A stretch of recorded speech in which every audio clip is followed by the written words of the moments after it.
صلاۃ و سلام علیک یا رسول اللہ صلی اللہ تعالی علیہ وآلہ وسلم۔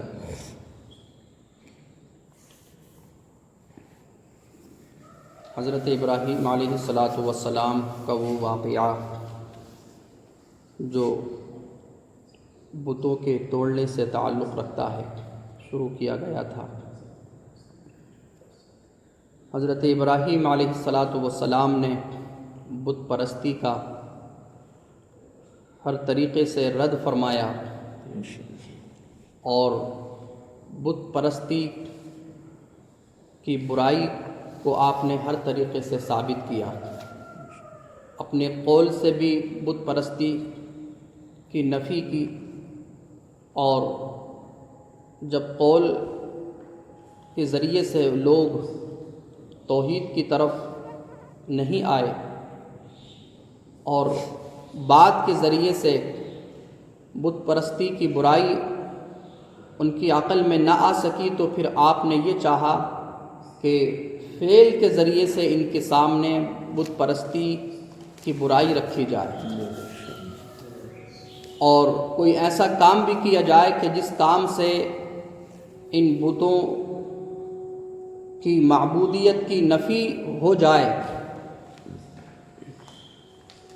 اور اس کام کے ذریعے سے ان کی عقلوں میں یہ بات آ سکے کہ یہ تراشے ہوئے خاکے، یہ تراشے ہوئے پتھر قابل عبادت نہیں ہیں۔ تو آپ نے یہ دونوں طریقے اختیار فرمائے۔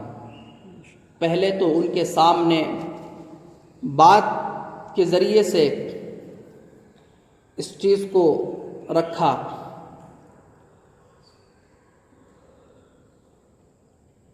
کہ ما هذه التماثيل التي انتم لها عاکفون،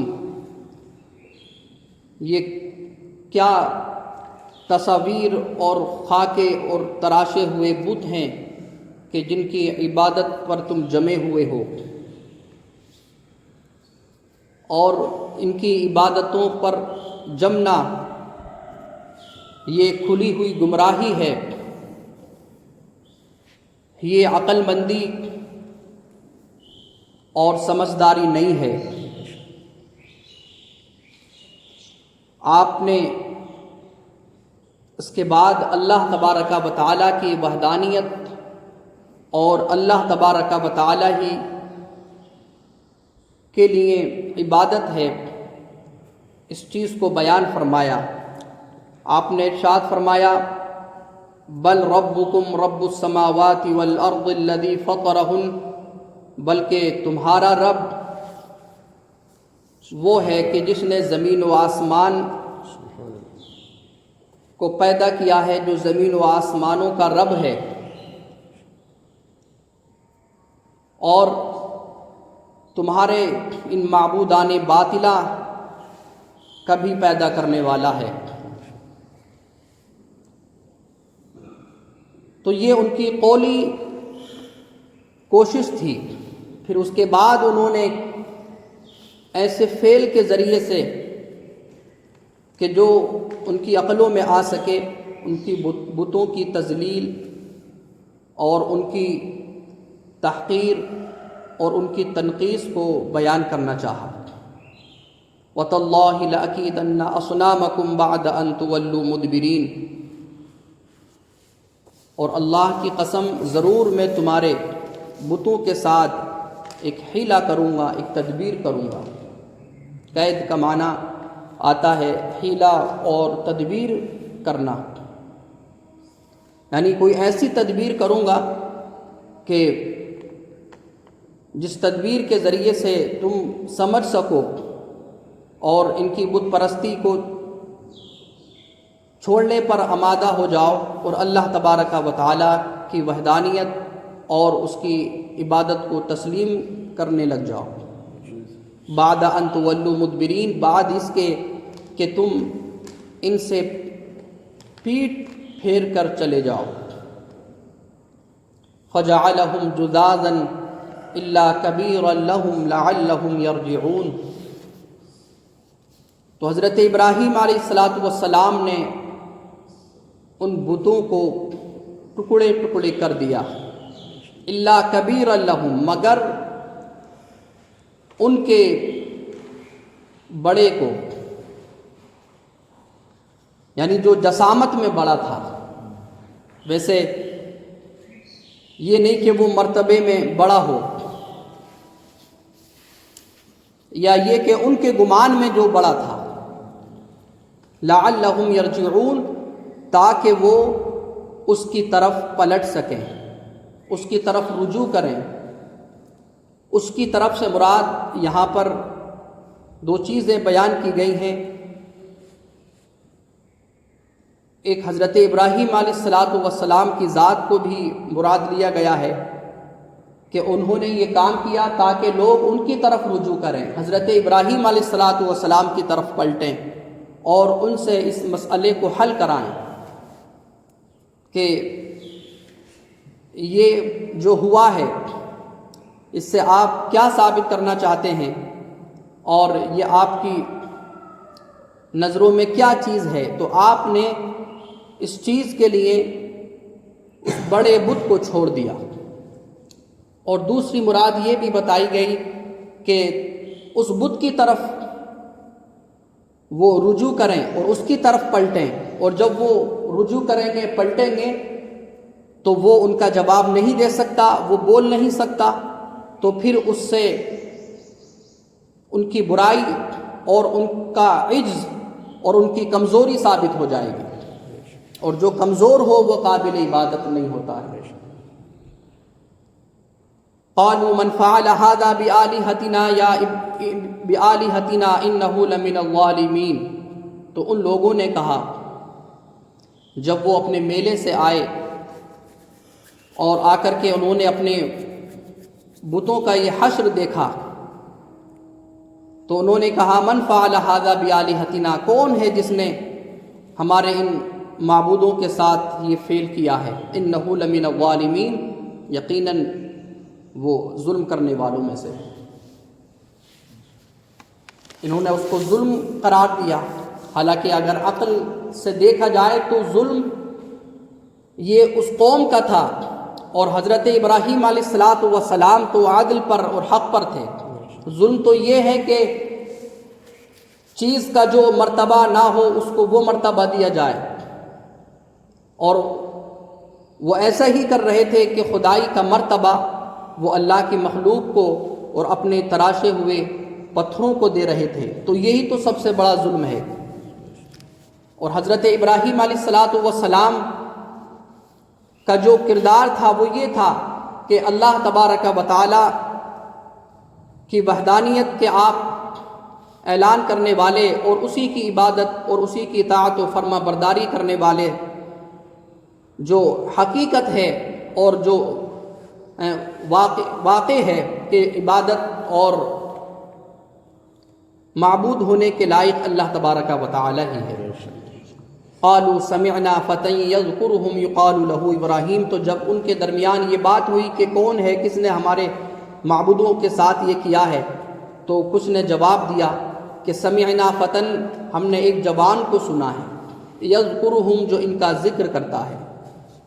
یعنی ذکر کرتا ہے مراد ذکر سے یعنی عیب کے ساتھ اور ان کی تحقیر کے ساتھ، ان کی اہانت کے ساتھ جو ان کا ذکر کرتا ہے اور جو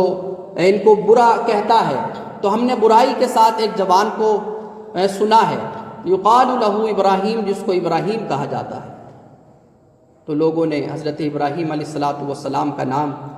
بیان کیا کہ ایک جوان ہے جس کو ابراہیم کہا جاتا ہے، اسی کو ہم نے برائی کرتے ہوئے سنا ہے. ہو سکتا ہے اسی نے یہ حرکت کی ہو، ہمارے بتوں کے ساتھ یہ کام انجام دیا ہو،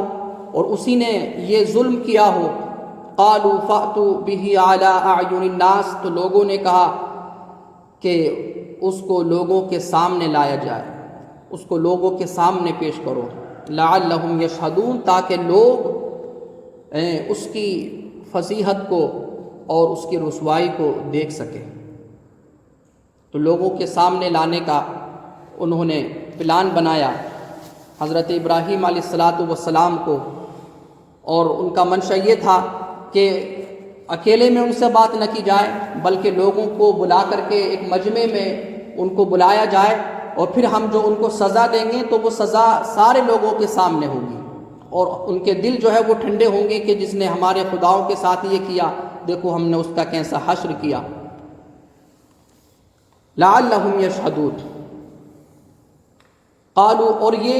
حضرت ابراہیم علیہ السلام کا بھی مقصد تھا کہ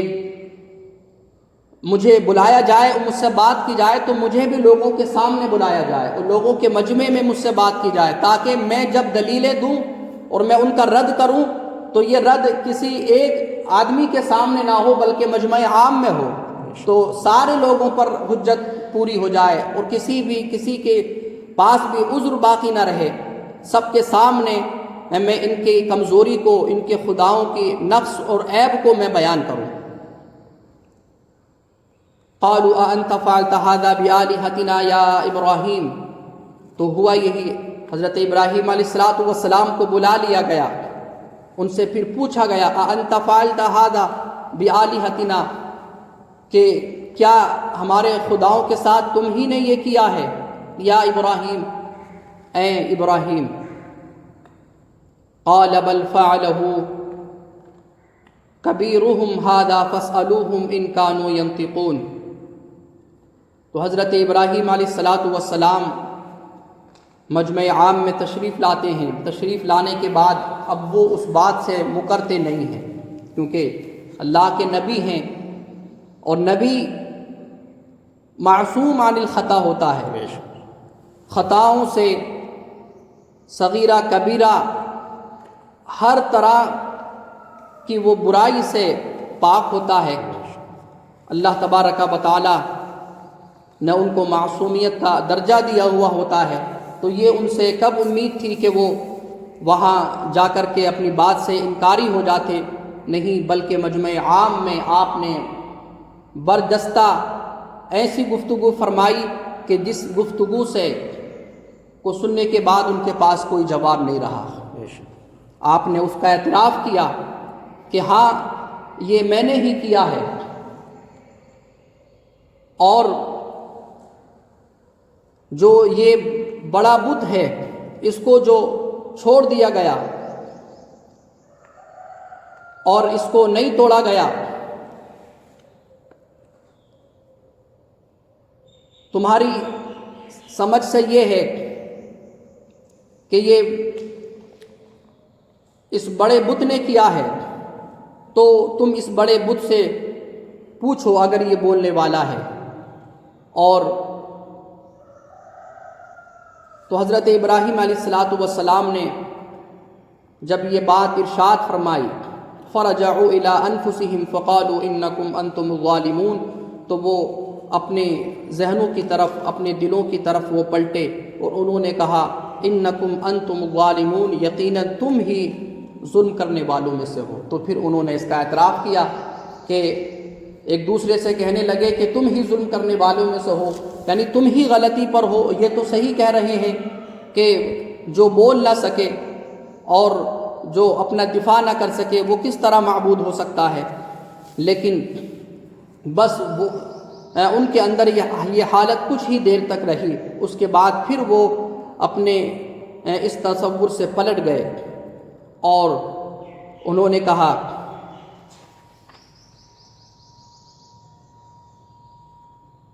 قالوا حرقوه وانصروا آلهتكم ان كنتم فاعلین، کہ ان کو جلا دو، وانصروا آلهتكم، اور اپنے خداؤں کی مدد کرو، ان کنتم فاعلین، اگر تم کچھ کرنے والوں میں سے ہو۔ تو جو قوموں کا رویہ رہا ہے کہ جب وہ بات سے نہ جیت سکے اور جب وہ بات کا، نبیوں کی بات کا جب وہ جواب نہیں دے سکے، تو ان کے پاس بس ایک طاقت و قوت ہوتی ہے، اپنی کثرت کی قوت ہوتی ہے۔ نبی چونکہ تنہا ہوتا ہے تو ان کا یہی رویہ ہوتا ہے کہ وہ تنہا نبی کو اپنی طاقت سے زیر کرنا چاہتے ہیں اور اپنی طاقت سے نبی کو مغلوب کرنا چاہتے ہیں۔ تو انہوں نے پھر یہی طریقہ اختیار کیا کہ ہم ان سے بات کے ذریعے سے نہیں جیت سکتے، لہٰذا اپنی طاقت سے ان کو زیر کیا جائے اور ان کو ایسی سزا دی جائے جو سزاؤں میں سب سے کٹھن سزا ہے، جلانا، کہ کہ اس سے بری سزا کوئی نہیں